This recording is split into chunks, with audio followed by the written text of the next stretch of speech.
BASKEY. Welcome to the Town Alone Basketball and Hockey Podcast. I am your host, Adam Hess, and with me, as always, he's living the plot of Thunderbolts. It's Tyler Carcara. Tyler, how are you doing today? I'm doing great. In this scenario, does that mean that which one am I? Am I the depressed supervillain? Am I Florence Pugh? Let's see. I think of you... Well, you're all powerful, but you're also like the hot protagonist. So I guess you're like a combination between Bob and Florence Pugh. Okay. Are you saying that Bob isn't hot? Is that what you're saying? Unfortunately, are you Bob ready is to go not on hot. there? He's, Interesting. He wakes up in an underground vault wearing sweatpants and a baggy shirt. Can't get behind that. I'm not every girl that dates Pete Davidson. But just like me, for real though, you know. You a big sweatpants guy? I'm wearing them right now. Only at home. I don't really wear them like in it. public. I'm not an in public sweatpants guy. I can't do it, Boy. man. I can't do sweatpants. I know. It feels like every time I put on sweatpants and I'm not going to the gym, I feel like I've already given up on the day. It's fair. Listen, I just need to get more pants. I think that's really my thing, you know? Dude, I'm like, I wear the same sweatpants every day at home. We have a lot of basketball to talk about, so we definitely can't do the 25-minute sidetrack that we always do. And luckily, there hasn't been enough new movies out for us to really go deep talking about stuff. Like, you saw Send Help, right? Nope, not yet. Okay, cool. Thank God, because otherwise we could go 25 minutes off track talking about Send Help, and I haven't seen Bone Temple, so we have no overlap on our 2026 Oh my God, movies. shit. Yeah, you're right. Yeah, which is good. Yeah. That's good for the brand. But I don't want to get too far off track, but can I tell you the most bachelor guy living alone thing I just did that I absolutely loved? Yeah, go for it. I bought a pair of pants off Amazon, by the way. Yeah. Tried them on, liked the fit, liked the color, went on Amazon, bought 6 more of the exact same pants. Oh, hell yeah, dude. Yeah. That's the dream. Yeah. That's so the now dream. I have 7 pairs of the same jeans. Don't Dude, care what they go with or don't. Like the fit, like the color. That's all I need. Brother, I literally have to run everything by her. I gotta pick, you know. It's like, listen, I don't think I have the worst style in the world, you know. I care a little bit, but not like, you know, it's just tough. It's just tough, you know, especially at the restaurant now. I have the occasional shift where I have to wear like manager clothes, like business casual. And I'll tell you what, being kind of, sort of, not really. Nice job. Good job, buddy. Oh, thanks, bud. I really appreciate that. I don't give a shit. But guess what doesn't lend itself to business casual? Recording podcasts and making movies. So I didn't know. I went through my closet. I was like, I don't own anything stylish or business casual, like nothing. I have a suit. That's what I've got. I don't even have. I don't have a suit. Yeah, I only have one because of a wedding I had to go to. Was it your wedding? It was not my wedding. I rented a tuxedo for my wedding. That makes sense. Yeah. My ethos has always been, and I'm sure one day this will come back to bite me in the ass. It doesn't matter how you dress if you're shredded and have tons of tattoos. So my plan has always been to get shredded and covered in tattoos, and then who fucking cares what I wear? That's the thing, though. If you're shredded in tattoos and you're stylish, that's a knockout right there. I've adopted. I got 2 jean jackets, so I've adopted the Texas tuxedo. That's pretty good. I Jean like jacket that. and jeans. Yeah, that's been my go-to look recently. I'll rock a jean jacket and jeans. Big fan of a jean jacket. You know, big fan. Yeah. Welcome to the Jean Jacket Podcast, sponsored by Levi. Don't you wish? Don't you wish we were? Think of all the jean jackets we could get. I was at a Super Bowl party. Not at a Super Bowl party. I went to my dad's house to watch Super Bowl because I always watch football games at my dad's house, and they invited a couple of people over that I had met before.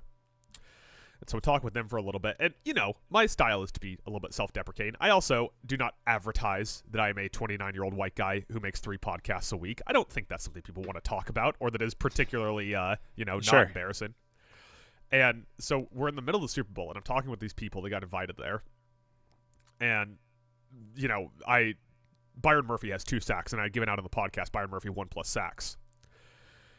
And after Byron Murphy gets his first sack, I look at my dad and go, Byron Murphy, 1 sack.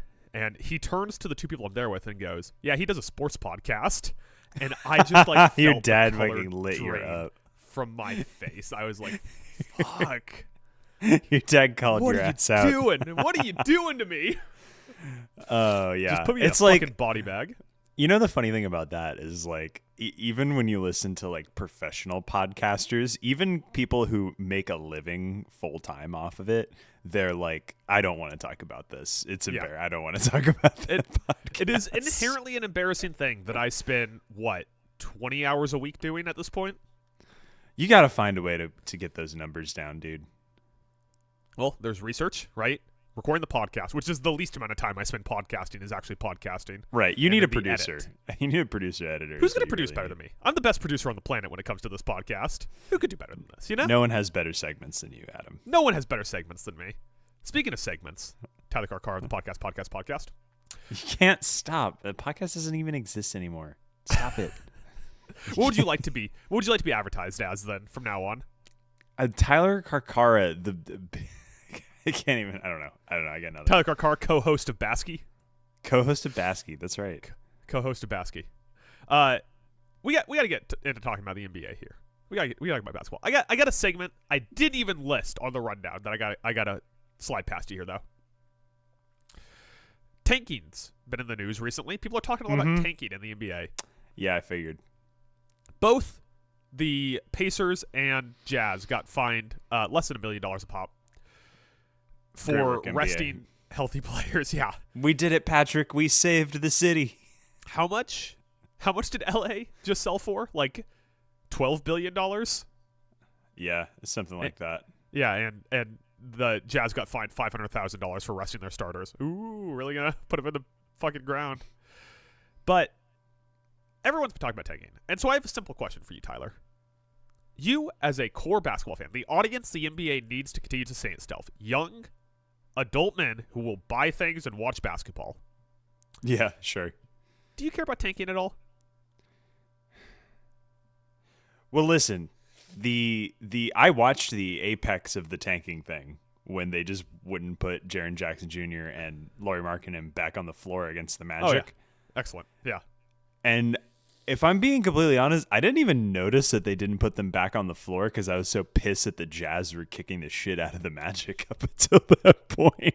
Yep. They like we're up like they're up like 10 all game. Yeah. They're up all 10 points all game, and then at the end of the third, out go Lauri Markkanen and Jaren Jackson Jr. Magic starters come in and they just start grinding away the lead. And it just didn't even register to me that I was like, oh, I didn't even think like, oh, this is tanking until the next day, and I was like, oh yeah, it was weird. Yeah, it was a weird thing they did. Why didn't it was they weird do that? that Jaren Jackson Jr. and Lauri Markkanen didn't appear in the fourth quarter in a. It's extremely weird. Yeah, it's extremely weird that Jaren Jackson Jr. was like big boying Wendell Carter Jr. He had scored like 20 points in like the first half. And then he never appeared again. How do I put this? In theory, it is bad. It's definitely bad. I don't think that it's something that people should do. Hot take, Adam. I don't think you should throw games. But at the same time,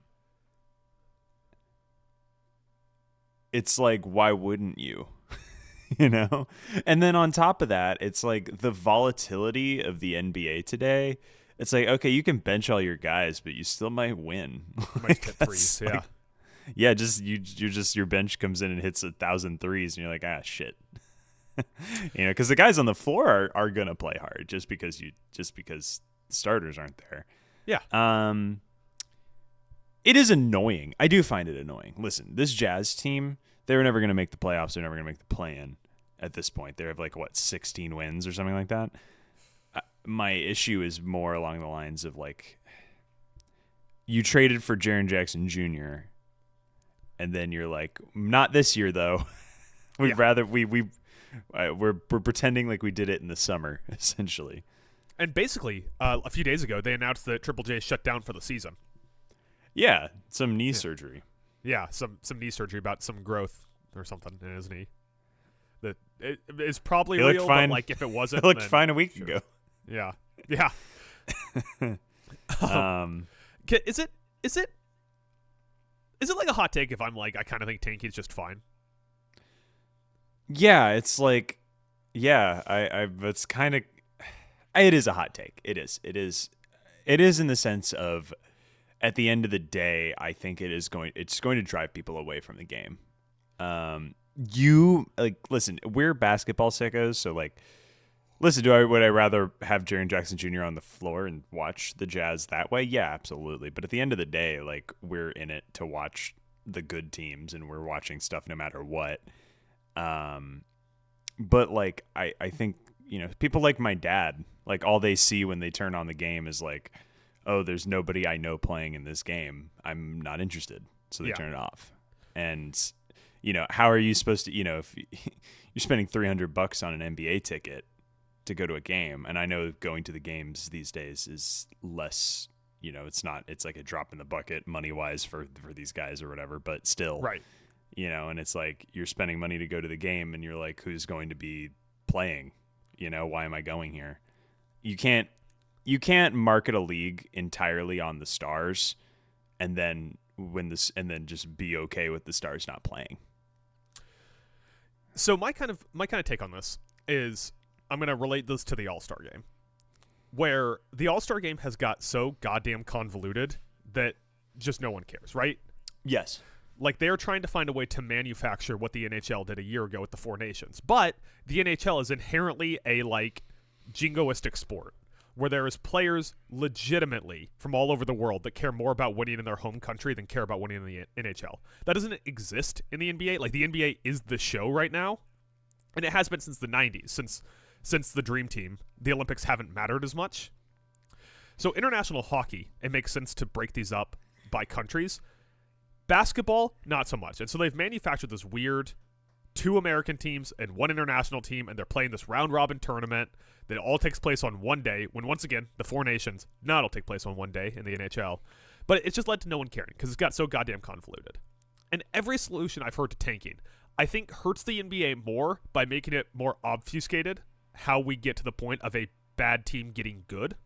And I think that also hurts the sport. Like, there's a rule that some have proposed where the NBA would have all of the records lock on March 1st for the lottery, and from then on, none of the games affect lottery positioning. That's just going to push tanking earlier. That's just going to push tanking earlier. And also, like, then, if you're in your first year as an NBA fan, and you're trying to learn the game, and you're like, well, these 4 teams suck, so I don't have to think about them at all. Like, I'm not going to watch them at all. And then it gets to March 1st, and suddenly they're, like, ripping off wins. It's just like, okay, we're adding in more confusing shit into a sport that already has, like, the most confusing salary cap and the most confusing math involved. And it's the old lady who swallowed a fly. It's like, you keep adding stuff and adding stuff and adding stuff to the point where it's like, it's at a certain point you need a control, in a scientific experiment, if this is a scientific method. When there's 1,000 things at work, like, how do you know what any one lever is going to affect, right? Right. It just, I guess that is kind of the issue of it. The other thing is that tanking doesn't work in the NBA. Like, the lottery is effective. Like, there's a reason the Wizards and the Kings and the Nets have been shit for so long. Yeah. Right? It's like, it's you're lucking. Are you going to luck into a superstar in the lottery? Otherwise, you're done.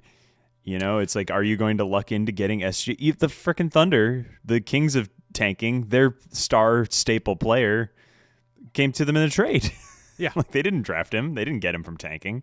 I mean, yeah, like, they came to win a trade, and then, like, the last several MVPs, Shea, Jokic, Giannis, and Embiid, none of those guys are number 1 overall picks. Yeah, absolutely. But I will say, the reason that you would say tanking makes sense is because you need your team to be in a bad position for when it's a Wemby lottery. Sure. And there's a no-miss player at the top. And the Spurs obviously got lucky there because they didn't have the worst record in the league. That's my point. Yeah. That's my point. Oh, well, we need to make sure we have the worst record, and we're an embarrassment to basketball. But, we got the 5th pick. Ah, shit. Like, yeah. Yeah. Like, so the lottery works to me. It's just not effective at preventing tanking. Yeah, the lottery works as intended, and they keep wanting to fuck with the lottery odds, which I think is the wrong thing, because it works in the sense of what it should be doing is dissuading tanking. But for these teams that are bad, it's a lot harder to say, okay, we'll be middling and hope the lottery odds break in our favor than go, well, if we're complete shit, we're guaranteed a top 5 pick at least. And now we have these teams that are trading away top 8 protected picks. And so if you finish in the bottom 3, you're guaranteed to keep your pick. Yeah. So that's where like it gets a little rough. But like, if I can offer an elegant solution to this that I think American fans in particular have been pretty opposed to, it's just to get rid of the draft, right? Yeah. Yeah. It's get No rid more of the draft. draft. It's the only way to completely get rid of it. Yeah. In any sport. It's the only way to completely get rid of taking. There's incentive to be bad right now. But here's the thing, Adam. Here's the thing about the draft is it's the best part of American sports. Drafts, as a sports person, this is what I've tried to explain this to European people, and they just don't understand. They don't understand how fun it is to talk about the draft. It's it's the most fun thing you could possibly do in American sports. I am such a team building head. Like, that's all I care about. Like, when I play sports games, I barely play the actual sports and just do franchise mode and build the team. Yeah. And it's just I that's never going to happen as much as it sucks. Listen, the NFL draft is objectively the best draft, right? You know why the NFL draft is also so good? Why? There's no lottery. You're right. So week 18, and also whatever it is, I don't know if it's just the mentality, I don't know if it's the 16-week games, but week 18 every season, a team that should intentionally lose to get the number 1 overall pick is inherently going to win. I mean, it's like the Giants a couple years ago won 2 or 3 games down the stretch and launched himself out of the Caleb Williams, Drake May, Jay Daniels conversation. Can I suggest something that just popped into my head? What if we got rid of the lottery? Because here's the thing. What everyone's upset about is year after year tanking. And they're like, what if you have a top 5 pick and then the next year you can't have, if you're not allowed to have a top 5 pick. And I'm like, you know what would be much more likely if say you're the Wizards and you keep getting the 5th pick in the draft. What if you actually had the worst record, got the first pick, he was a good player, your team was better, you're no longer in one of the 5 worst teams in the league the next season. Yeah, because then you have that teams is something for 2 seasons instead of 6. Yes, exactly. Because that's the problem. It was the problem with the Magic for a long time before they lucked into Paolo. It was just oh, they got the 6th pick. Oh, they got the 5th pick. Oh, they got the 6th pick. Oh, they got the 4th pick in a 3-player draft. It was just they kept getting screwed that way. So they kept being on the hamster wheel of trying to get better picks. So maybe the lottery is the problem. Everyone's it'll people are already tanking and there is a lottery. Wouldn't it be better if those teams just got good players? I don't know. Yeah, I guess the first step is right. It's like AA. The first step is acceptance. The first step is understanding and accepting that tanking is going to happen. Yeah, as long as there's a draft, people will tank. You know. So then step 2 is how can we limit the amount of tanking, or how can we? It's either you limit or punish. Those are your 2 calls. It does feel like in the NBA compared to the NFL. Because if we're comparing the 2, right? Because the NFL, no one complains about, there's tanking in the NFL, but no one really gives a shit. Yeah. It seems like, it's last 5 weeks of season, whatever. People are, they're barely playing for anything. Who cares? I guess my question is if tanking, I don't know, tanking is just always going to exist. Fuck, I lost my train of thought. Damn it, Adam. You have no idea how good a point. It was a really good point. It was the best point anyone's ever going to have made. We cannot do a podcast without Trump impression. Let's work backwards and figure this out. It's the easiest impression to do. It's the easiest impression to do. It's really a problem. I know, man. Okay, well, the real difference, I mean, this is not the point I was going to make. I just had a new point to make.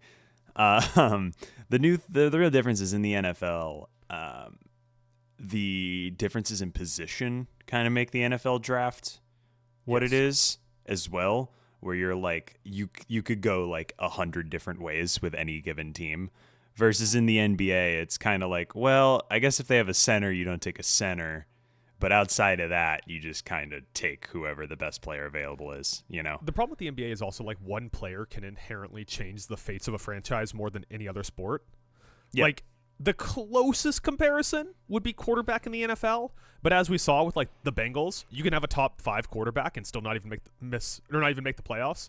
Whereas in the NBA, basically the only example that you could point out of a healthy player in the top 5 of the NBA who's going to miss the playoffs is the Bucks, and even then, like that roster, Giannis isn't abysmal, healthy, and Giannis hasn't played 30 games. Yeah. So I think that we've come to the conclusion that the only way to fix tanking is to either get rid of the lottery or get rid of the draft. Yeah, 100%. I feel similarly. I guess you're right about who gives a shit. It's just like at this point, like I was just going through like the NBA standings, and it's just like there are 10 NBA teams that just aren't playing anymore. They just are like they're just like ghost teams that you have no idea who's playing on any given night. It's a bunch of random guys. Like, you know what I mean? It is kind of funny. Yeah, not to give away our next segment, but we're about to do League Pass tiers here in a second. And my entire idea was I was going to have 6 tiers of 5 teams each. And each of those 5 teams on a given night are basically nearly equal. I want to watch that teams. I could not get there with the bottom 2 tiers. I finally got to the point where I was like, these 5 teams are not the same as these 5 teams. Like I cannot. I just have to make one tier bigger because there's a bunch of teams that's like you're just getting out of bed because you have to. You're not showing up. You're cashing checks. You're cashing checks, you know. I have I have 6 tiers, and it's definitely more of a bell curve situation. That's how I feel about League Pass rankings. There you go. Yeah. Well, why don't we get into our League Pass rankings then? Oh my God, yeah. Yeah, what a segue. I figured Utah Jazz, number 1, S tier. I figured the best way to start here is we'll go from the bottom up. Since we both have 6 tiers, we can just go through our individual tiers together. Cool. Yeah. So give me your tier 6, your bottom tier. Yes, my F tier. Your F tier. I only have 2 teams. Okay. And I thought we would be going the other way because one of these is meant to be like building up to it. Oh, we can start at the top then. That's fine. Yeah. Yeah, let's start at the top. Yeah. Give me your S tier. My S tier is the Denver Nuggets. Now the Jokic is back. Easy. Lock it. The Spurs. Yep. And the Charlotte Hornets. I got them up there too. Hell yeah. So that's everyone in your top tier? That's everyone in my top tier. So like I said, I initially went for 5 teams per tier, which I held very true on until my final 2 tiers. Right. So the only 2 teams you didn't mention I have in my top tier are Minnesota and Boston. I hate watching Boston. I don't like watching them at all. I mean, they're in my A tier. They're in the next tier, but I don't know. I love me some Jaylen Brown mid-range jumpers. I don't know what it is. Maybe it's the passing. Maybe it's the off-ball movement. Maybe it's the fact that they would rather take 6,000 threes a game than get to the line. But there is, like, I just watched Boston, and I'm like, you guys are like when you have a word problem in a math class, and you're just like, I'm missing something here, but I'm almost there. You know who the Boston Celtics remind me of, this era of the Boston Celtics the last like 5 to 10 years, is the Drew Brees New Orleans Saints, where they were always really good, but anytime they were on, I was like, fuck, it's like fucking Saints. I don't want to watch this fucking team. Boston, they're 35-19. They're plus 7.2 net rating, 95.1 possessions per 48 minutes. That number, 95.1 possessions per 48 minutes, is so far below any other team I have in my top. It might be the lowest number in the NBA. Now that I'm saying that out loud, my 6th tier I didn't bother grabbing all the stats for because all those teams suck and I don't want to watch them. But Boston might have the least amount of possessions per 48 in the NBA, which makes sense to the eye test because as much as I enjoy watching Boston for the just rain of threes that's coming from them, they are a dribble the air out of the ball for 11 seconds of the shot clock every possession. And that is not counting the fact that Jason Tatum, one of the most ISO dribble the air out of the ball for 11-second players in the NBA, is coming back before the playoffs. That's not going to go well, right? I'm really worried about him. Here's my question about it. Not so much I'm worried about Jason Tatum. What's the change for Jaylen Brown? Because Jaylen Brown's been an All-NBA guy Sure. this season. I think Tatum's gonna have to ease back into it. It's under a year since the Achilles tear. He's gonna be on a minutes restriction. Like it's you know what I mean. I'm not that worried about Jaylen Brown not getting his He's playing shots. with the Maine Celtics right now. I bet that's fun for them. Yeah, they're like, wow, an NBA player. It's like when Shohei Ohtani rehabs in AAA or whatever. You know what I saw today? What's that? This is getting off topic. This is I saw the Cleveland is extending their floor temporarily to the end of the season, and then they're going to try and fix the whole like elevated floor thing. Yeah, because Doncic got hurt. Yeah, exactly. And I was reading like, why is it elevated? And they're like, oh, it's so they don't have to drain the ice from the hockey rink underneath. And I was like, Cleveland doesn't have an NHL team. Who's playing? It's an AHL team. Yeah, I had the same thought. The reason Luka Doncic like twisted his ankle is because of the Cleveland Monsters AHL team can't afford to drain the ice every time. It's really expensive, apparently. Is a Luka Doncic ACL sprain, does that lose more money for the NBA than the Cleveland Monsters make in an entire AHL season for the AHL? Yeah. Can this be like a Nike thing where the NBA is just like, we'll pay for you guys to drain the fucking ice? Yeah, right? Like the Nike Jordan shoe. We'll just pay the fine. We'll just pay it.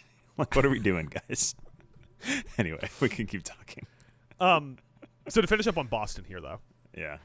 And also, I assume Minnesota's in one of your next two tiers, but if they're not, kind of my point on this was like they're in the A tier. They're at the top of A tier. Yeah, who are like good teams with players that I absolutely want to see. So Denver, Jokic, San Antonio, Wemby, Minnesota, Ant, Charlotte, Knipple Ball kind of combination. I mean, honestly, their whole starting lineup is just fun, and even some of their bench guys, like obviously I'm a big Kalkbrenner guy. I like Sion James, even though he doesn't get like a ton of run.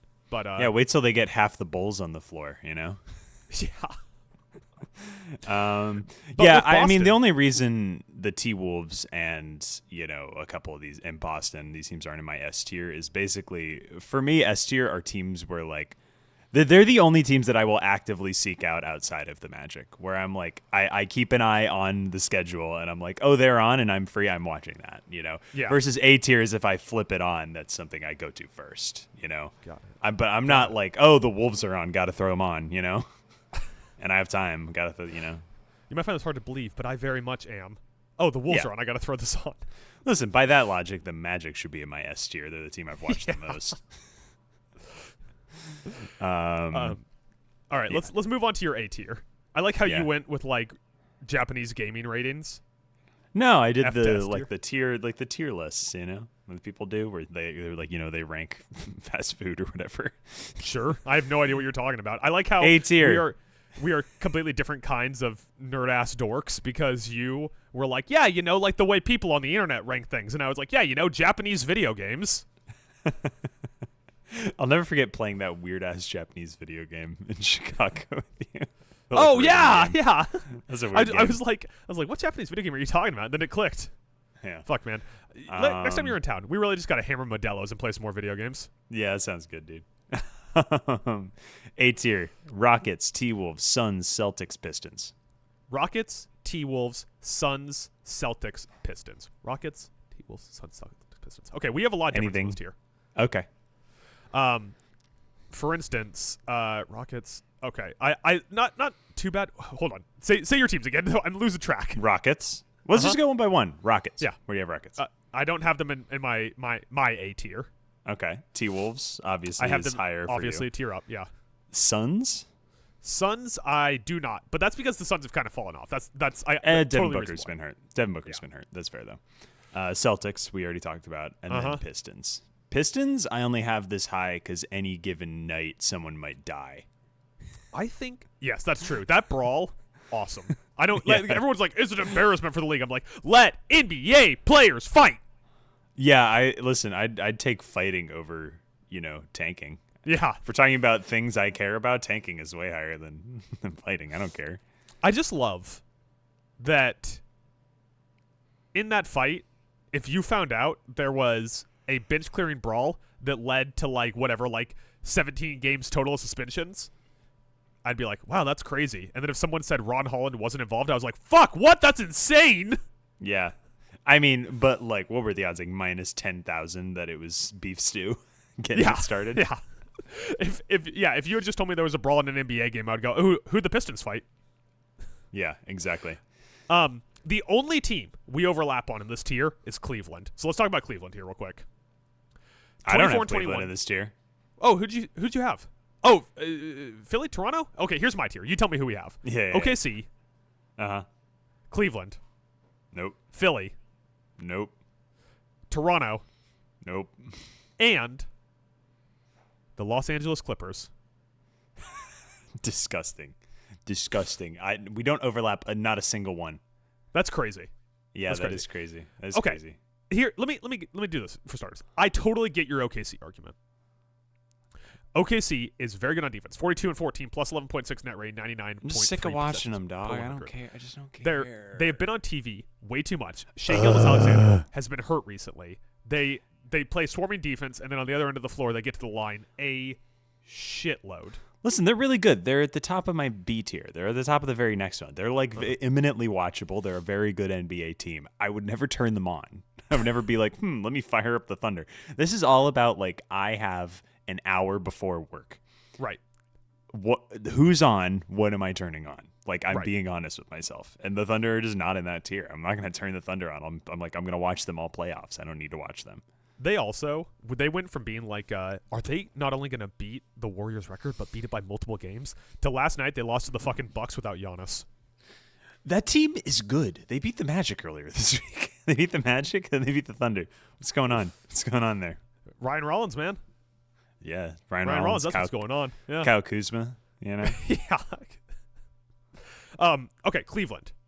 What is your argument against Cleveland? With now James Harden, so they have two starting guards finally. Oh, I hate watching James Harden, first of all. So they actually went down when they traded for James Harden for me. I'm not gonna give away exactly where they are, but that's why I docked the Lakers, because I hate watching white James Harden, aka Luka Doncic. Wow, really? See, Luka doesn't bother me as much as James Harden. I'm not sure why. Yeah, because I've been dealing with Luka in the West for too long. My team's played against him in 3 playoff series. In the era. Yeah. So I think I'm sick of Luka's bullshit. There's something about Luka that doesn't bother me that James Harden does bother me, you know? And Skin maybe tone. it's just because Luke, yeah. You fucker. No. I think it has something to do with the fact that James Harden is like, why are we still doing this? It feels like, you ever feel that, like, why are we still doing this? With anything, do I ever feel that? I did just rewatch Thunderbolts and Fantastic Yeah, you're Four, like, so, that's Marvel. With Marvel, you're like, it would have been better if we stopped, you know? Yeah. Like James Harden, like every year he plays, I'm like, well, we kind of know what your deal is. Why are we still doing this? Yeah. Like you're not gonna, like it's not gonna change. What if this year James Harden just has a crazy good playoffs? Just like okay, yeah, right. Like he has like a 51-point game 7. Yeah. Here's a question I want to ask you. Do you have a personal email like relationship with Adam Silver? Because somehow every time there's an injury in the Western Conference for the All-Star game, they replace it with someone even more absurd than if James Harden had gotten in. Like they just put Brandon Ingram in the East and De'Aaron Fox in the West. You can make an argument for James Harden over either one of those guys, depending on what conference you want to say he's coming in from. Listen, I don't know. Brandon Ingram's been playing really well this year. He's not as good as James Harden. That's true. That is true. I think people just don't like James Harden. Is that a thing? In general people don't like James Harden? I think you're right. I think the only people that like James Harden are Daryl Morey and James Harden. The strippers he puts through college, probably. Yeah. Strippers don't go to college. Adam, I was trying to be nice. You're being an asshole. See what happens? We're never going to grow the podcast. We're never going to get that sweet cell of stripper audience. Yeah, all the strippers who love the NBA. I'll tell you what. All NBA loving strippers out there listening to this podcast, if you guys let me know what city you're in, I will out of my own pocket put on a live meet and greet with me, Tyler Carcara, not me, and nope, Mike Regan, who and Mike Regan. Okay, well, Mike is podcast. there, then maybe I have to be there. Yeah, and you can meet all of the members of Talent Alone. Adam, you're slowly slipping further into Barstool territory. Ah, shit, I just want you to know that. That's a good point. I think I even said for the brand earlier in this podcast, and then I probably like ate pizza and gave it a thumbs up or thumbs down or something. I know his rating scale works. Let's get back to your A tier. So Philadelphia is my next team on here. You do not have Philadelphia. No, they're in the next tier. I have a huge B tier. Like I said, I have a bell curve. Yeah. Philadelphia, 30-24, plus 0.3 net rating, 98.7 pace. Maybe the most fun rookie to watch.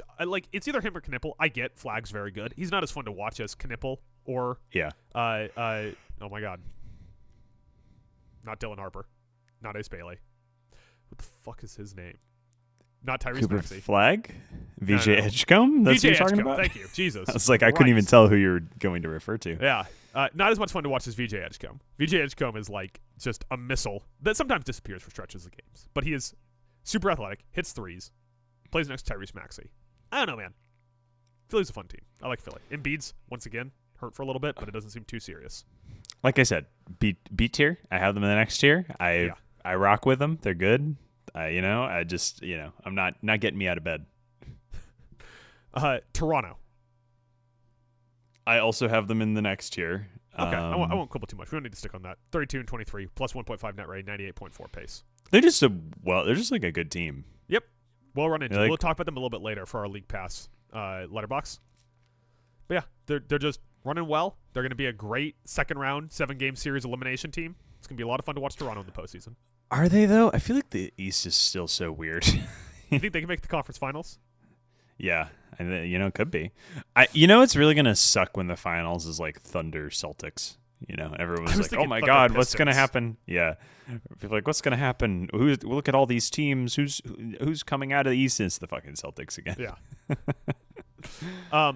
Finally, my team on here that I think is probably the hottest take, but I feel very passionately about being in this tier: the Los Angeles Clippers, 26-28, minus 0.5 net rating, 98. This is crazy, dude. Pace. I'm 2 tiers lower than you. Listen, man. Kawhi Leonard is playing like an MVP candidate, and most importantly, he's playing. Yeah, I wonder. Do you think Adam Silver went to him and said, "We will not fine you guys or punish you in any way for the aspiration scandal if you choose to play basketball. If you play basketball, we will not fine you"? That is such a great theory that I hadn't considered, because it is inexplicable how much Kawhi Leonard is playing and how he's not taking rest days like he used to. It's what changed? Yeah, that is such a great theory. I'm totally going to adopt that as a conspiracy theory. That is incredible. What if Adam Silver, when he just sat down with only Ballmer and Leonard, those were the 3 people in the room, and said, no matter what, we have to punish you for the aspiration thing, but we will make it a minor fine instead of a loss of draft picks or salary cap penalties or anything like that, as long as Kawhi Leonard plays at least 70 games. And Kawhi was like, do I have to? Well, he's eating. I just want to get whatever weird shit he does. He's like, I just want to get paid for doing nothing. That's how we got into this mess, Kawhi. You got paid for doing nothing. Yeah. But listen, they traded away Zubats, they traded away Harden, and the team's still rolling. They got a weird ass mix of like cast off dudes that are still there, that are contributing, and also Bradley Beal, who is not contributing. Is he out for the year? Yeah. Yeah. Great signing there, Ballmer. Good job, guys. Yeah. Wasn't it a 2-year deal, so they're still on that contract next year? Probably. I think, did they trade him there? I think they traded him there for something. No, they signed him. It was like a release sign-in. Maybe sign-in trade? That must I don't know. Then, yeah. I just have distinct memories of preseason you being like, no, this is like a worthwhile contract, actually. That does sound like something I would say. Hold on. Let's see if this is a worthwhile contract. It's only like $17 million a year. It's not a lot. It's not like a prohibitive contract, but still, great job, guys. Oh, it's $5 million a year. Oh, who cares then? Yeah, right? Fucking peanuts. Yeah. I do think it's pretty funny that all these teams are like, oh, we're like holding all these players out and all this stuff. Just get all the guys who don't play on one team. If you really want to tank, just sign like Bradley Beal and Kawhi Leonard and like all those guys, who doesn't play. Just sign those guys. Yeah, we did our last podcast. We did our All-NBA Street Clothes team. Just get all those guys on one team. And in fact, the Washington Wizards tried to do that. So they did do that. Trae Young plays though. Say what you want about Trae Young. Yeah, that's fair. Not this year. Not this year. I love that their idea is like, we traded for Anthony Davis. What if we let him get another year older? Good stuff. Give me your B tier. All right, this one's big. Like I said, it's a bell curve. These are all teams that I am happy to watch. These are all teams where I'm like, cool. All right, they're the other team. If any two teams from B and up are playing, like I'm like, we're good. I'm chilling. Yeah. And this is Thunder, Knicks, Cavaliers, Raptors, Sixers, Lakers, which we can have a conversation about. The Warriors with the caveat of if Steph is playing, Trailblazers, and the Dallas Mavericks. Okay, so we're almost aligned again, which goes to show you how shit the bottom of this list is going to be. Yeah. Basically, we're all caught up on all of our top 3 tiers, except for the Clippers, which you haven't named yet, and then I have Dallas and LA 1 tier lower than you. But my tier 3 is Portland, Detroit, Houston, Golden State, and Phoenix. So we're not exactly aligned on that tier, but we're at least we are almost all caught up on our top 3 tiers and all the teams that are mentioned there. Yeah. I think the most interesting team here is probably either Golden State or Houston. Sure, we can talk about Houston because I had them 1 tier higher. I like watching Houston. They're weird. It's a very weird team. So weird, which is a great argument for them. They're 33-20, plus 5.2 net rating, 95.8 pace, second slowest pace in the NBA. They were definitely more watchable when Steven Adams was healthy. That's what I wanted to get to, is how much did it hurt Houston's watchability that now they're going to be Adams-less, which means that it's going to be a lot of ISO possessions. I still like watching them. I don't know, man. I still like watching Reed Shepherd and Naaman Thompson, and Atari Eason hit like 10 threes the other night. That was weird. There's a floor to how watchable any Kevin Durant team is on, because still he's like 38 years old. He's almost got like the Friar Tuck bald spot going on. But he's got those. His arms go on so long, man. He's just gonna hit threes over like the second best defender in the NBA over and over again. The kids are never gonna understand. They're gonna be like, Kevin Durant. Blah, blah, blah. I'm like, you didn't watch him shoot turnaround fadeaway 15-footers over 7-foot centers. Like you weren't there. You weren't there. Yeah, people These kids don't understand. Like, people who didn't watch it will never understand the 2018 Warriors when it was like, okay, yeah, like. They had just won 72 NBA games the season before. But then they turned Sean Livingston or Harrison Barnes into Kevin Durant, and basically there was no way to play any lineup against them anymore. Like, you could not physically understand what peak Kevin Durant was if you weren't sitting there and watching it, where it was like, okay, we have a young Rudy Gobert. He's going to win 4 Defensive Player of the Years, but he's getting dismantled because Kevin Durant can hit everything from 18 feet directly over his head. I guess the closest comparison would be the modern Los Angeles Dodgers, for the kids. Yeah. But like, do kids care about baseball? Supposedly they do. Supposedly the numbers say that the kids are back into baseball. But like them signing Edwin Diaz and Kyle Tucker is the equivalent of the Warriors, the 72 and Warriors signing Kevin Durant. Let's be clear. The equivalent of the 72-win Warriors signing Kevin Durant is when LA got Shohei Ohtani. Or, wait, which one was later? Shohei Ohtani or Moogie Betts? Ohtani.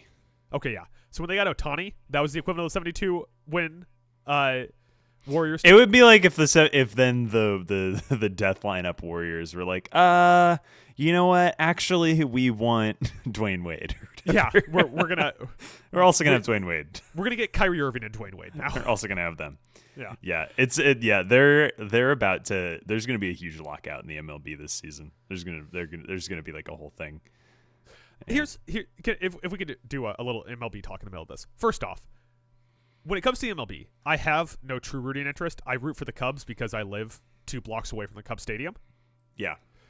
But my order of importance for who I want to win in baseball games goes number 1, Dodgers, because you're my friend and you're the only person I've ever seen get emotionally invested in postseason baseball. That's right. Number I'm 2, not even a Dodgers fan technically. I'm a White Sox fan protesting them. Yeah. Protesting them until Reinsdorf sells the team. My number 2 rooting interest is whatever team's going to beat Toronto. So those both aligned in the World Series. And then The my World number Series 3 was rooting so interest. good, dude. That's like an all. That was so good. And Remember how good postseason baseball was? I am so like, I'm so disillusioned with American politics. We talk about this a lot in our group chat. I'm so disillusioned with American politics in general, not just the Trump thing. But as soon as the United States is playing Canada in anything, I'm like, I hope those red commie bastards up there go freeze on their mooses and die. I feel similarly. Yeah. I feel similarly. So anyways, yeah, what it's we like, talking well, we're still more athletic than you, okay? Yeah. Even though our country's burning down around us. about? Yeah. My rent Fuck is you. $8,000 I don't care if or whatever. we're entering into our fascist era where ice agents are pulling people out of their homes. I'm still rooting for Team USA to beat Canada by 70 goals in the gold medal game. Yeah, listen. Russia was beating people in the NHL in hockey or whatever in Olympic hockey for years, and they were murdering thousands of their own citizens. I'm sure they were rooting for their hockey team. Of course they were. Anyway, all right. So we talked Houston. We vaguely talked Golden State earlier. I think Portland is like the most obvious B tier team on here, where it's like, all right, no one's watching the Trailblazers being like, these guys can do something. But you tune in every night and you're like, Danny Advia, Scoot Henderson got 19 minutes off the bench and scored 11 points. That's something. What is the ideal spot for Scoot? Like, how can we get him? How can we rehab Scoot? G League. Is that the ideal spot? That was that's Team Ignites when he was at his peak. Yeah. Maybe we can get him on the Jazz. So he can that'll give him minutes. get hurt halfway through the season. And have to. Well, he's not a. Well, no, he'll after everybody gets hurt, then he can come off the bench. Got it. Because that's where he's at. After they have to shut down Keontae George. God, I was so convinced Scoot was going to be good. Me what too. A bummer. Yeah. I know this has been litigated 1,000 times, but what a bummer. By us on this podcast. We talk about Scoot more than we should. I mean, it's just one of those funny things of like, very rarely is there this type of bust where like everyone just kind of doesn't talk about it. Yeah. You know what I mean? I would Normally, say the only other one I could think of was Markelle Fultz after the first time he got traded. yeah, but even then, that was like, oh my god, disaster versus the Blazers. Yeah. Like Scoot Henderson's like basically a bust at this point. Yeah. And everybody's just like, oh well, I guess he was a bust. Moving on. Yeah. That's also such a massive discrepancy between quality of number 1 pick and quality of number 2 pick. Yeah. Yeah. It's right let's there move on. with Hakeem Olajuwon and Sam Bowie. Let's move on to your C tier. C tier, Clippers. These are teams that if they're playing one of my S or A tier teams, I'm still like, okay, well, I'll turn it on. Clippers, Grizzlies. I like watching them. My name is Tyler Kirkara, and I like watching the Memphis Grizzlies. Terrible take. The Atlanta Hawks, the Miami Heat, the Bulls of Chicago. And then this one, I feel like, is either you're going to completely agree with me or be like, you're insane, but the New Orleans Pelicans. They got a lot of guys on that team, huh? I had the Pelicans all the in this guys tier on until the that last team. second when I dropped them down 1 tier. But we almost Look at all the aligned on that. guys on that team. I think the only team that we overlap on here is the Miami Heat in this tier. Sure. Miami Heat 29-27 plus 2.3, 104 pace. This team just cannot figure out what the fuck it wants to be. Yeah. Like they like Khalil Ware just gets yo-yoed up and down the lineup constantly. He's like the new Jonathan Kuminga, which is ironic. But he like they're in very limited sample size. Him and Bam Adebayo have both played some of the greatest minutes together and some of the worst. But they cannot figure out what they want with him. They cannot figure out what they want with Jaime Jaquez. Yakachonis is now kind of breaking out, but I'm sure that's going to be limited. This team is like, it's not like the entire team gets hot and cold. It's like individual players get hot and cold, and that's the way the Heat go. Yeah, that is definitely true. It's like, is Norm Powell going to hit 7 threes tonight is kind of how it's going to go. It's also a funny team where like they're the epitome of team in the squishy middle of the league that is competing and not tanking. Like that's really the problem. Right. Is that there are all these teams that are like everyone's complaining about the tanking, and you're like, well, do you want them to be the Heat? Because that's the option, right? Yeah, and no one wants to be the Heat. No one wants to be the Heat. Yeah, and they'll probably win the play-in and somehow win like a first-round matchup against the Knicks. Yeah, and then we'll have to talk about that for 2 weeks. And we'll have to be like, oh, can Bam Adebayo match up? You know, you stop Jalen Brunson driving to the basket, and then like the games will happen, and we'll go, nope. And then they'll be like, all right, next second round. Give me a director comp for Bam Adebayo. Director comp for Bam Like Adebayo. a director comp. Yom Colette Sarah. Just everyone's like, God, this guy just makes just cranking out good movie after good movie. Never top tier, never elite. This guy's not going to get nominated for Oscars. Bam's never going to be an all NBA guy. But like, God, he's good. Everyone just, God, we wish he was just a little better, you know? When is he going to elevate? When are we going to put him on something important, you know? That was Bam on an unhinged poll. I'm a sick man. Were you going to ask about Bam? Say? Is Bam? I went to ask the question and then answered it for myself in my head. Okay. Of like, was Bam ever on any good teams? And I was like, oh, he was on the Jimmy Butler finals heat twice. Yeah, that's right. Oh yeah, that's right. Those 2 times. I always forget that happened. Let me read you my list here because there's 2 teams I think that we really need to talk about here. So my tier 4 or your C tier: the New York Knicks, Miami Heat, Los Angeles Lakers, Dallas Mavericks, and Orlando Magic. I think the Knicks are the interesting one to talk about here because they're 35-20. They're second in the East, plus 6.2 net rating, 97.8 pace.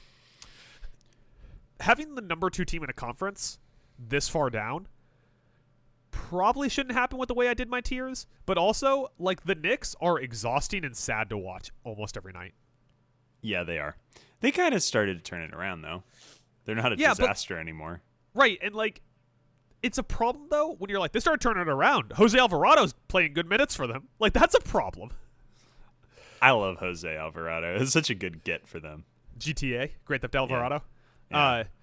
But, like, the Knicks, it's like, on any given night, one of these guys that they paid, like, way too much for is just going to be terrible. Like, downright terrible. Like, Cat, OG, or Mikal Bridges on any given night is going to be fucking awful. And it's just sad to watch. I agree. It's like last year when they got eliminated from the playoffs, and the Celtics just kind of punked them. Yeah. You're just like, ooh, this team just isn't good. Everyone's like, well, they have the talent. Look at all the talent. They could really make a run. And then you watch them and you're like, no.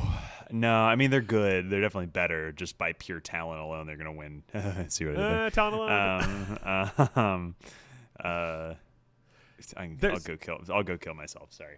There's this classic thing that Mike talks about where that people do in fantasy football where they'll just go in to keep trade cut or any trade calculator and they'll just keep adding players until the little bar says this is a good trade and then they'll send that trade. Like the Knicks are the team version of that where they just kept adding players until the little bar says you should win a championship. Yeah. And it's like, okay, but these players are not working together. Yeah, like, it's the old, I don't know like, if it's the coaching or the effort or the players, but like the bar says yes, the on-court product says no. Yeah, it's the trade machine thing where it's like, this trade nets you plus 10 wins. Like every Knicks trade is like, this trade nets you a 75-win team. And you're like, yeah, I don't think it does. Like if this was 2K and you just sim the season, the Knicks would be the overall 1 seed. Yeah, probably. Just because every player is going to have like a 91 overall or something. Can I just say something about 2K? Yeah. Their simulation system, their bar for what team is good when you sim a season in franchise mode in 2K is whack as hell. It ruins my enjoyment of the game. Okay. So it's like that bad where you're like, oh, I built my team. I'm going to sim the season. And then you look and it's like, you know, Jason Tatum and Jaylen Brown and the Celtics have like 15 wins. You're like, what the fuck is happening here? Can I equivalently bitch about video games and then we'll get back to our tiers here because I also want to talk about the Orlando Magic. Oh, I don't want to talk about them. My complaint with every single sports game is I want it to be competitive for like the top end of the stats, but I can never find the right game length of time I have to play for me to be equivalent to the games that get simmed. It's like I'll be playing season mode as a player, right? Like I'll do like a creative player and play season mode in 2K. And I'll be like, okay, I'll set the quarters to 8 minutes. And at 8 minutes, I average like a 16, 4, and 9, right? Yeah. Respectable. And then I look at the top of the league, and it's like the sim games at the top of the league, it's like, oh, well, Luka Doncic is leading the league in scoring at 61 points a minute, simmed at 12-minute quarters. Like, or it's the complete other way around, and Yeah. like you'll check the stats at the end of a simmed season, and it'll be like your leading scorer in the NBA this season was Luka Doncic with 23.4, and you're like, what? yeah, yeah. What? Just like I need you guys to balance it to where when I play a game, it looks equivalent to when I sim a game. That's all I need. I'm also not gonna I just play need the because it's all stats to be microtransactions, like but- roughly realistic. That's Exactly. all. That's all I want. That's all I want. Okay, let's talk about this Orlando Magic team. Mm-hmm. I don't want 28-25, minus 0.1 net rating, 99.8 pace. Why is this team inexplicably not top 10 in defense anymore? to. Well, What changed? well, Adam. I guess now's as good a time as any to tell you that I have them in my bottom tier. They're in the F tier for me. You've been in a because self-hating rut with this Orlando Magic team. this team was designed to piss me off. Yeah. Okay. I don't know why they're not good at defense anymore. The team just doesn't work. There's something really wrong. It's time to pull the plug on Mosley. I'm officially Mosley's like, it's gotta over. go. It's Gotta over. go. It's not Yeah. working. It's like the 100%. one thing you had going for was like locked in effective defense, and you can't do that anymore. So why are you here? What is it you do here? Yeah. It's like this team will go out and they just like destroyed the Bucks in their second to last pre-All-Star break game. And then they played the Bucks again, both at home. They played the Bucks back-to-back at home. And they just lost the second game to the Bucks after destroying them like 2 days earlier. Yeah.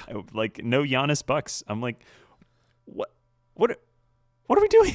What's happening here? Something is not right with this team. It's similar to the Knicks issue where you're like, something about the way this team is built and designed and plays just does not work.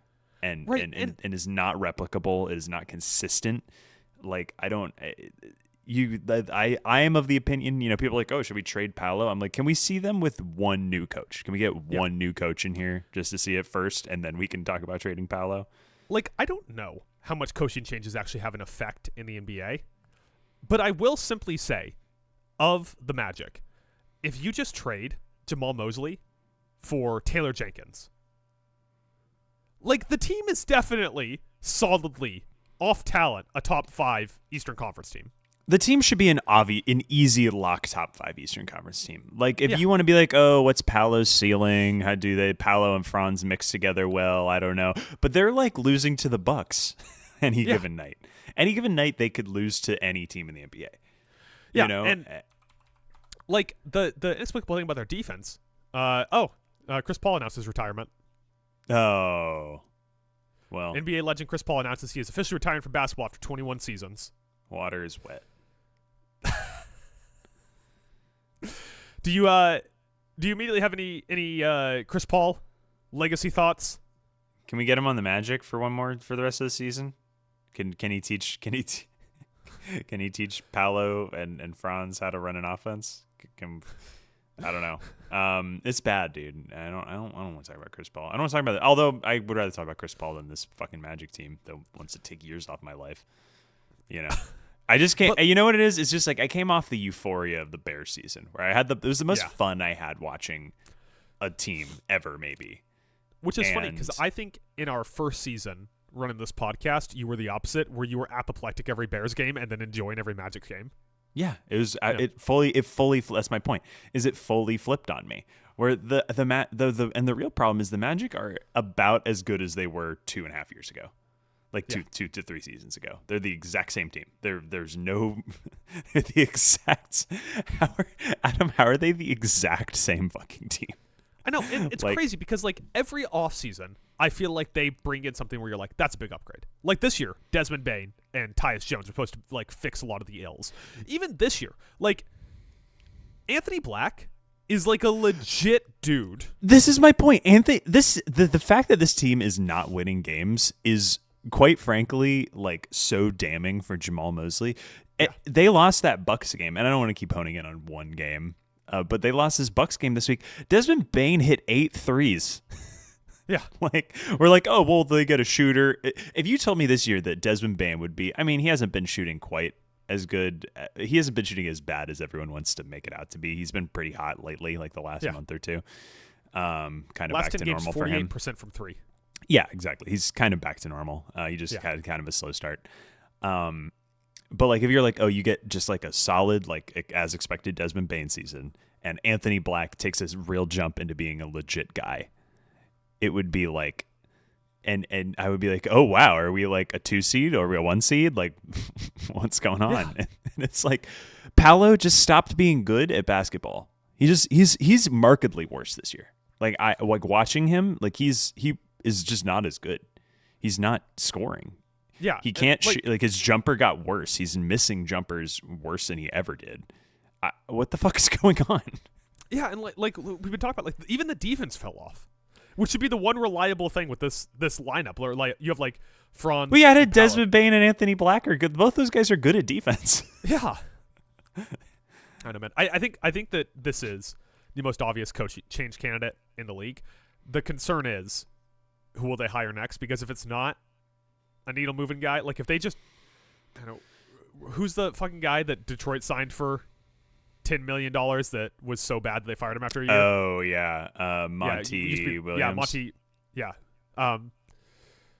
Like if they sign him, right, this team doesn't improve. But if they sign like a legit guy, like I don't know, man, like maybe like bring a young guy in like Micah Nori off the Timberwolves, or oh god, if they had gotten Jordan Knott, but or retread someone like Budenholzer or I don't know, Tibbs. Jenkins, Tibbs. It's just like there is a chance. I'm not saying it's definitely happening. There's a chance Jamal Mosley is the worst coach in the NBA. It's not that. And here's the thing, Adam. It makes me wonder how good the team actually could have been the last couple years. Yeah, like.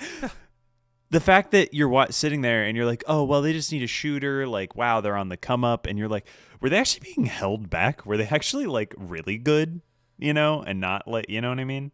Especially with like a true point guard who's playing well. And then these two wings who could be all NBA guys. Now, the big thing is that everyone's hurt.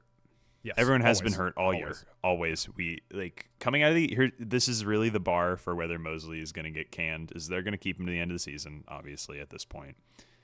Everyone's healthy coming out of the All-Star break. Everybody's playing. The Magic team is back for the first time all season. Like Franz is going to be off his minutes restriction. Like we are playing basketball for real with the full team. Yeah. So basically, this is my bar for this season. Like, how do the next couple months go into the playoffs? Because this team should be a playoff team. If this team like is a play-in team, like fire everybody. Right. Exactly. Like, what are we doing? Yeah. Anyway, this team, I hate this team. I hate this team. They're not fun. They don't look like they're having fun. They should be fun. That's the real problem is you're like, why are you not better and more fun? That's this entire team. Why are you not better and more fun? What I say to everyone I've ever dated. Tyler, give me your D tier. Real quick, Adam, I just realized my fucking camera shut off. What the fuck is happening here?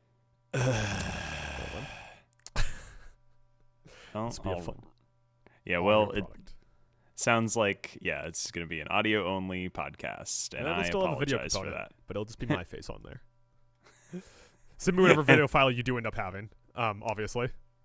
Yeah, I don't see one, so my guy. As I look through my files here, I'm gonna fly to LA and install OBS on your computer next week. I installed it for next week, so that'll be good. Anyway, D tier: Bucks, Nets, Pacers, Wizards, Kings.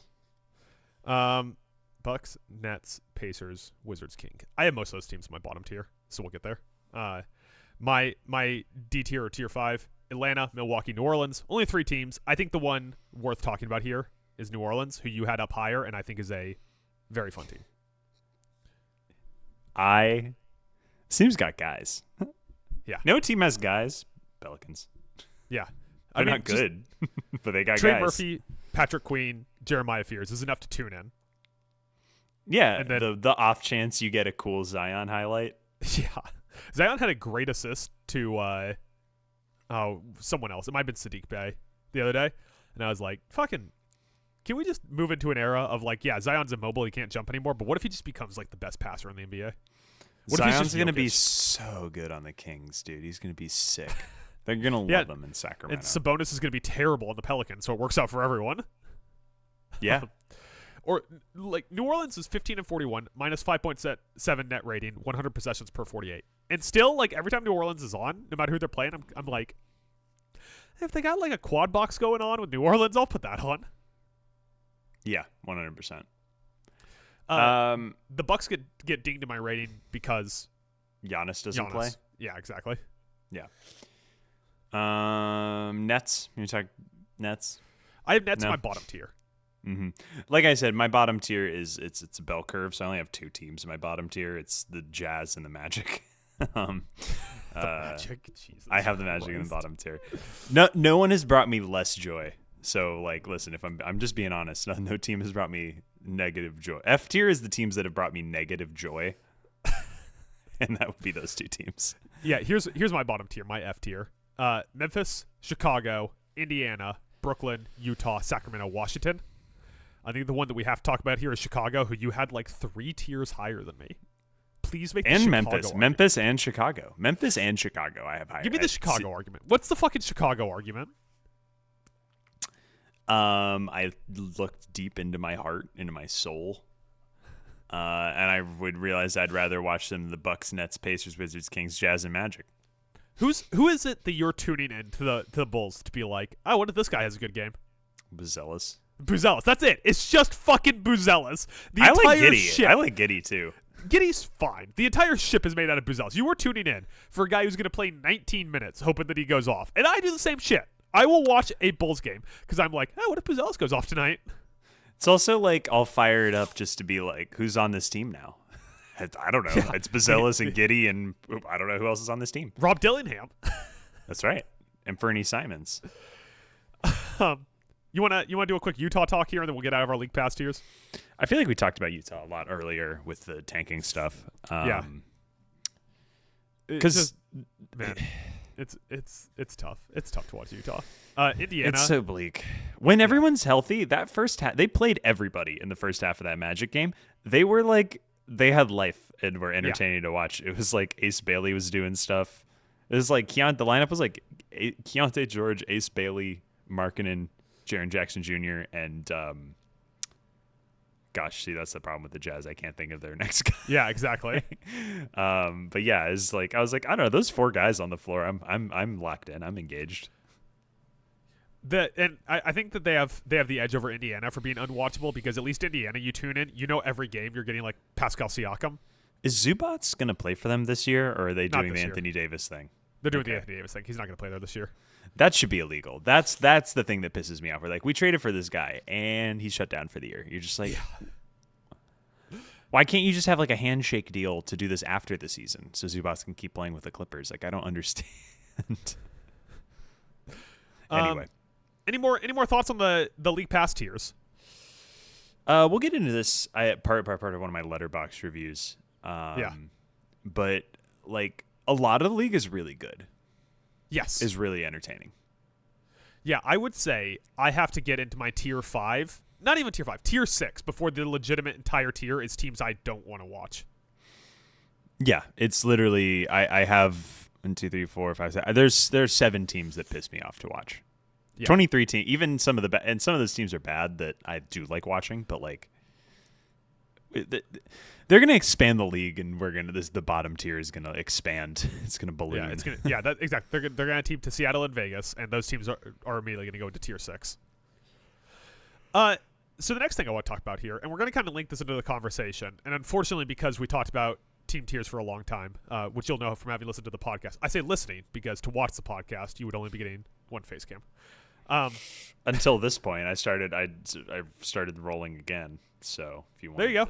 Hey, that works for me. 2, 3. 1, 2, 3. God damn it. I'm sorry, Adam. I feel so bad. I remember that for 1:15 into the podcast that I need to resync. Kind of linked to this, and we're going to be a little bit shorter on this segment just because we talked about team tiers for a while, which is fine. I think the team tiers was a good conversation. But teams we're curious about in the second half of the season, as we go into All-Star break now, what are the teams that you're interested in coming out of the season. And I tasked you with giving me an Eastern Conference team that you're most keen to watch what happens to them in the second half, and I have a Western Conference team for you. So why don't you go ahead and go first here? Tell me your Eastern Conference team. They were in my S tier for a reason, the Hornets. I think that's a great pick. Yeah. Yeah, they could make a run to the play. The way the East is right now, like why can't they win like 3/4 of their games and make a run into the playoffs? Right now, they are the 9th seed in the East. Yeah, they're already in the play-in. Yeah, they're 2.5 games behind Miami and 3 games behind Orlando, and then 4.5 games out of the 6th seed. Why I not? don't know, man. They're 9-1 their last 10. This they could legitimately make it out of the play-in. Like, they could be the 6th seed by the time that the season ends. 100%. And they're fun. They are so much fun. They're so fun. They hurt. Isn't it great to have a team that's like just electric, young and electric on offense? Yeah. This is really why the Magic are pissing me off. Is the Bears were good on offense for the first time ever. It's the first time any team I've ever liked had a fun offense. Yeah. And I'm like, oh, I don't have to live. I was so locked in on the Magic being this like physical defensive team. I'm like, yeah, if we're physical, this is what real basketball is. I was like, you know what I actually like is jumpers. I like jumpers going in. That's what I like.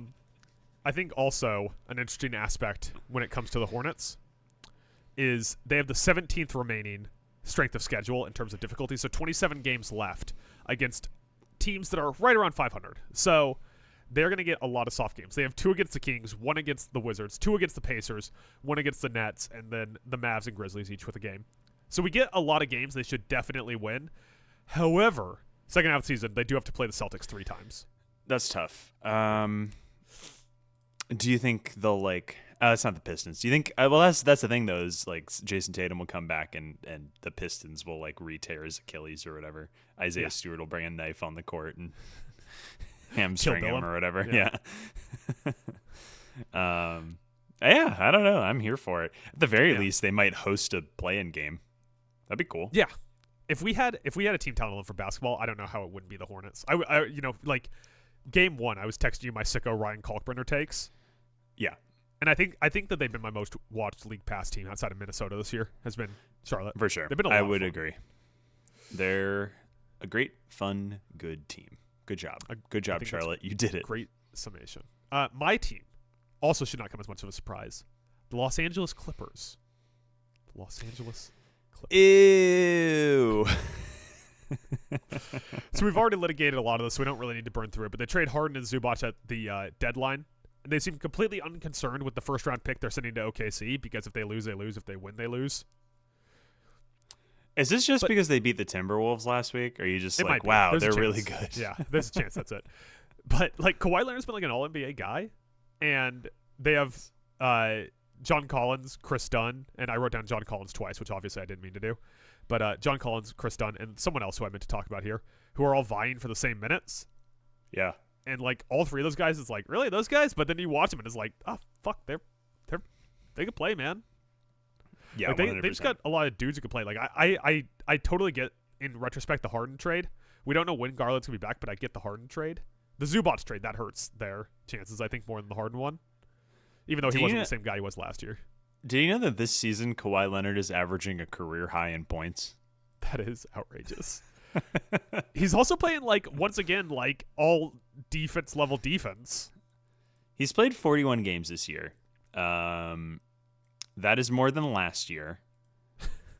Kawhi has actually played more than I thought he did. Like last year, obviously only played 37 games, and then 21-22 he didn't play at all.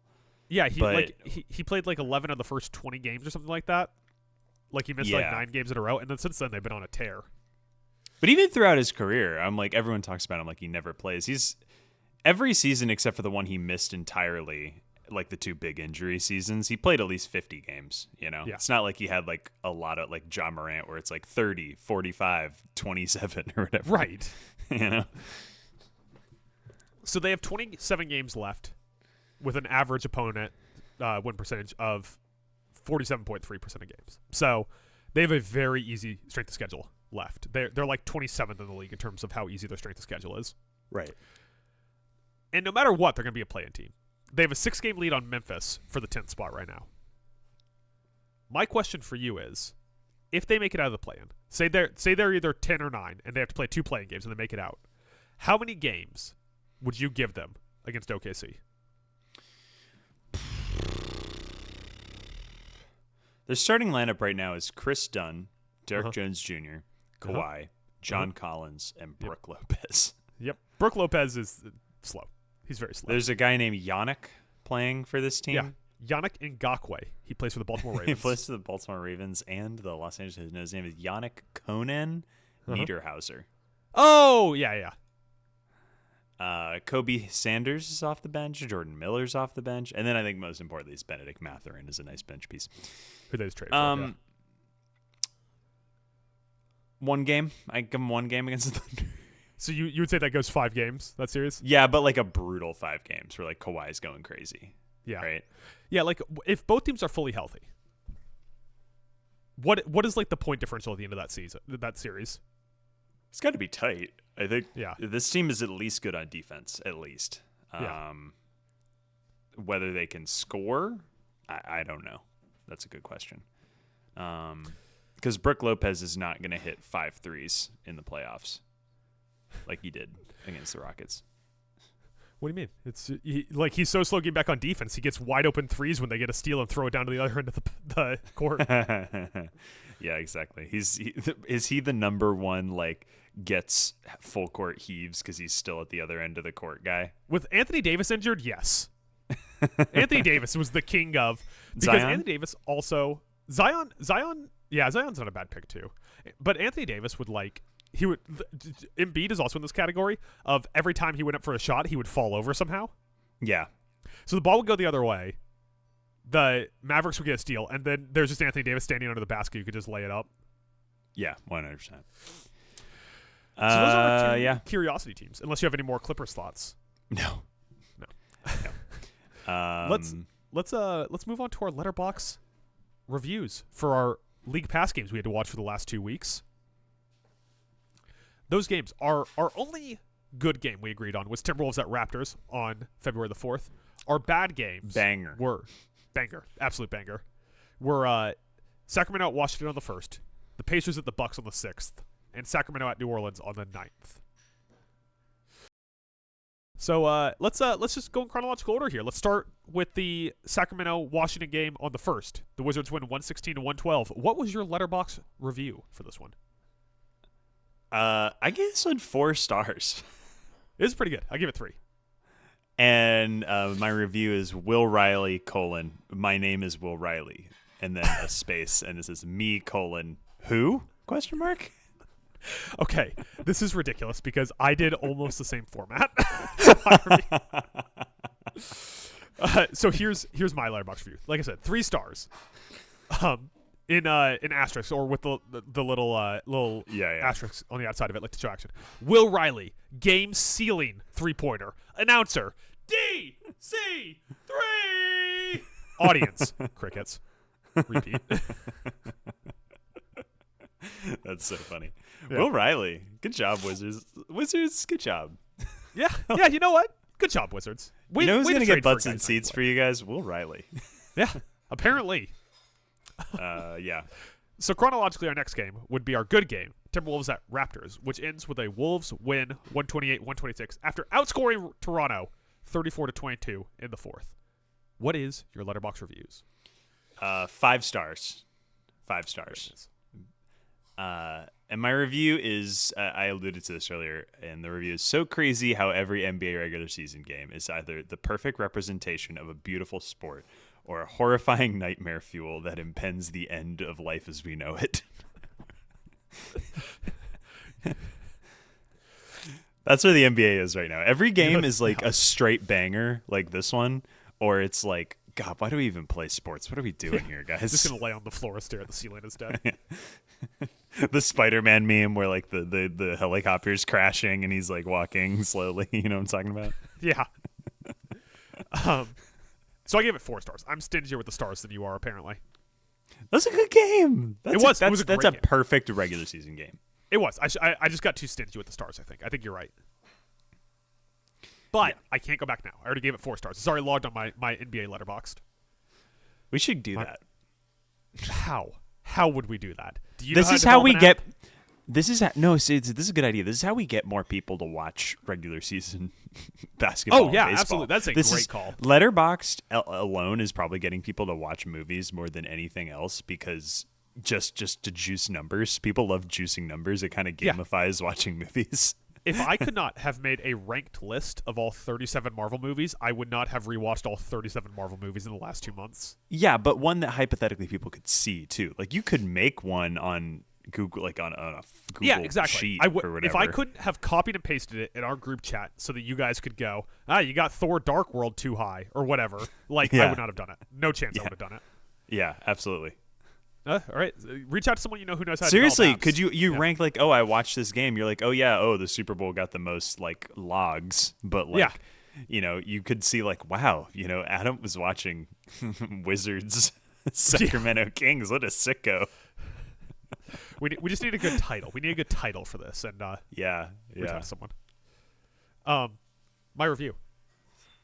The Wolves' favorite activity is to go down by 20 just so they can rally back on Nas Reed threes. Nas Reed, my review is almost something about Nas Reed being the Dion Waiters of this game. I just love watching a 7-foot guy who cannot play defense and takes step-back threes for 32 feet and makes them. Yeah, excellent. It's pretty excellent fun. content. Yeah, he's like he's what Cat should have been instead of the franchise savior. Yeah, he's like no expectations Cat. Exactly. And we, as Minnesota fans, we would die for Nas Reed. We would have killed Karl Anthony Towns for Nas Reed, and they're like 85% the same guy. Yeah, Nas Reed is like 85% Cat. Yeah. In every aspect. He takes 85% as much of the dumb fouls, too. So you got to give him credit for that. All right. Next game. Next game on the docket. Pacers at Bucks. The Bucks win 105-99. What is your Letterboxd review? 3 stars. Gentleman 6 on this one for me. That's bad. Hey, that was some basketball right there. And my review is, how is Jay Huff not good? Yeah, he looks the like last a time Norse god. Exactly. And the last time we did this Letterboxd review, we watched a Pacers game, and Jay Huff scored like 40. And in this game, he had like 20 minutes and scored 4 points. What's going on there? Yeah, come on, Jay Huff. Fucking pick it up. Yeah. What are we doing? I need Jay Huff to step up. Across the board, I've been 1 star lower on every review so far. So once again, 2 stars. I guess I just have find more joy. I just find more joy out of life than you. I think that based off our conversations, I would describe you as someone who finds more joy than me. Really? Interesting. I'm a joyless man. I find no joy. My review. Bobby Portis, 6th Man of the Year bandwagon? Oh, man. Okay, let's keep moving. Let's move it along. This is not worth. The Kings at Pelicans. Pelicans win 120-94. What was your Letterboxd review? 2 stars. My name is Tyler Kakara, and I like watching the New Orleans Pelicans. 1.5 stars. You really edged me out on all of these. 1.5 stars. Yeah. I've watched so much New Orleans Pelicans, I now have Sadiq Bey opinions. That's the best part. This is the thing about the Marvel thing, where you're like, this is the third best Marvel bus fight. Like, that's the type of stuff.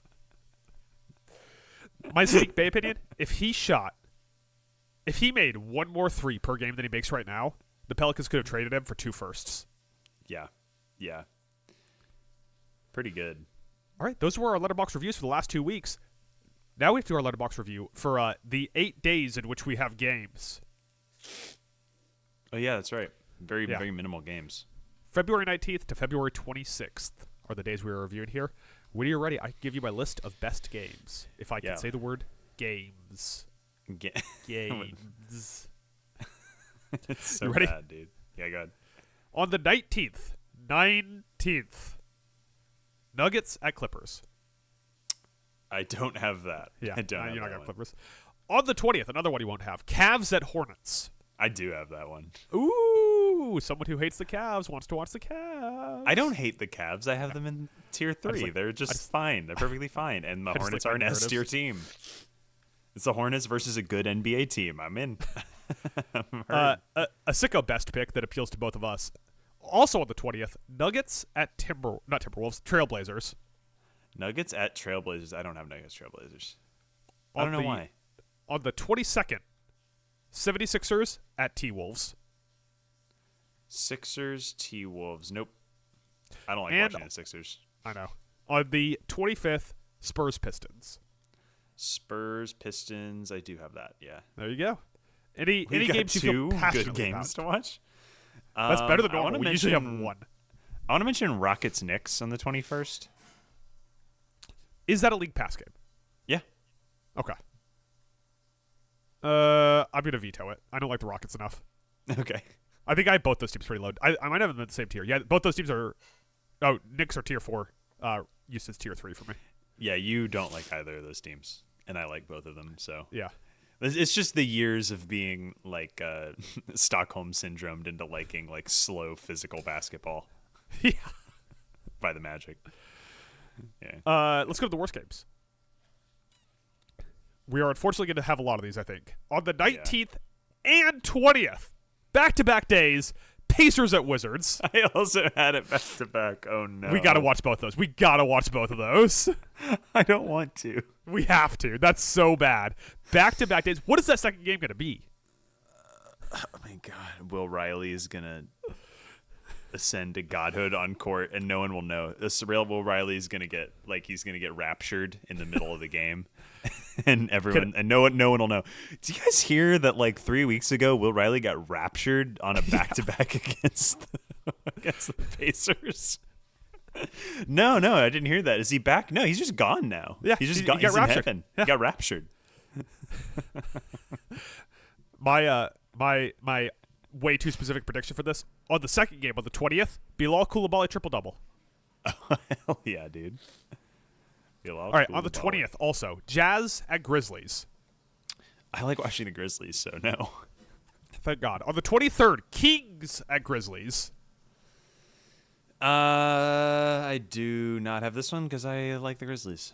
And then on the 26th, Pelicans at Jazz. Yeah, I have this one. I do have this one. At least the Pelicans are fun. You know, they're a fucking terrible team, but at least they're fun. All right, so the games we overlap on. 20th, we have Cavs at Hornets and Pacers at Wizards. The 19th, we have Pacers at Wizards. The 25th, we have Spurs at Pistons. And the 26th, Pelicans at Jazz. We'll be back next week, or in 2 weeks, to review those games as well.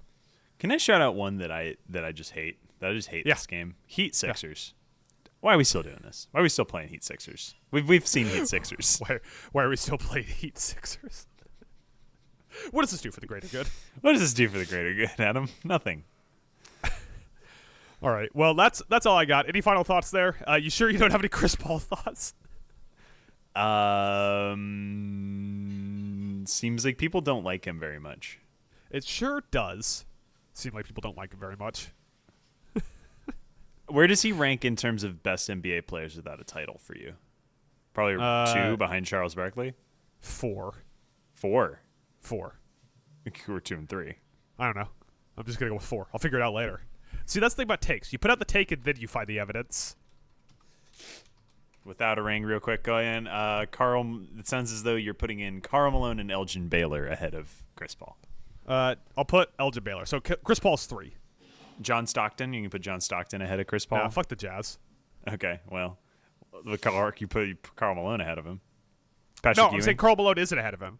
Iverson, Ooh, 4. Back to 4. Iverson's 3. Steve Nash. Chris Paul's Nah, better than fine. Steve Nash. Yeah. I do like Steve Nash though. Steve Nash won an MVP. Chris Paul did not. Steve Nash should coach the Magic. Steve Nash should coach the Magic. I'd be into that. That would be cool. And we I come like Steve Nash. full circle. With that, There you Tyler, go. do you have anything to plug on the way out the door? No.